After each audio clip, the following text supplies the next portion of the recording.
میت یعنی مردے کو غسل دینے کا طریقہ۔ سب سے پہلے جس تختہ پر میت کو غسل دیا جائے اسے اچھی طرح دھو لیا جائے۔ اس پر میت کو قبل روح یا جسے بھی آسانی ہو لٹایا جائے۔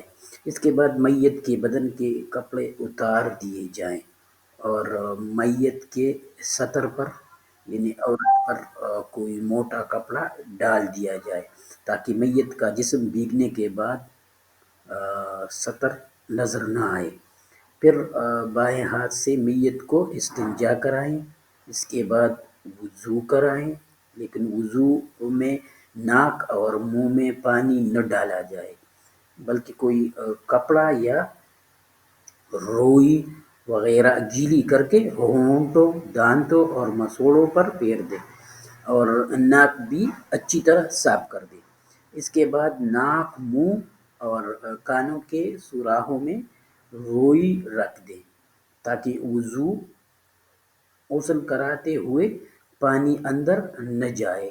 وضو کرانے کے بعد داڑھی اور سر کے بالوں کو صابن وغیرہ سے خوب اچھی طرح دھوئے۔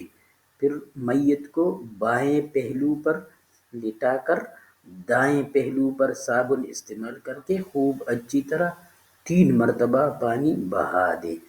پھر دائیں پہلو پر لٹا کر بائیں پہلو پر سر سے پاؤں تک اسی طرح 3 مرتبہ اچھی طرح پانی ڈالا جائے۔ نیز پانی ڈالتے ہوئے بدن کو بھی آہستہ آہستہ ملا جائے۔ اس کے بعد میت کو ذرا بٹھانے کے قریب کر دیں اور پیٹ کو اوپر سے نیچے کی طرف آہستہ آہستہ ملیں۔ اگر کچھ نجاست نکلے تو اس کو صاف کر کے دھو ڈالیں۔ پھر سارے بدن کو خشک تولیہ وغیرہ سے صاف کر دیا جائے اور آخر میں میت کے بدن پر کافور یا کوئی اور خوشبو مل دیں اور کفن پہنا دیں۔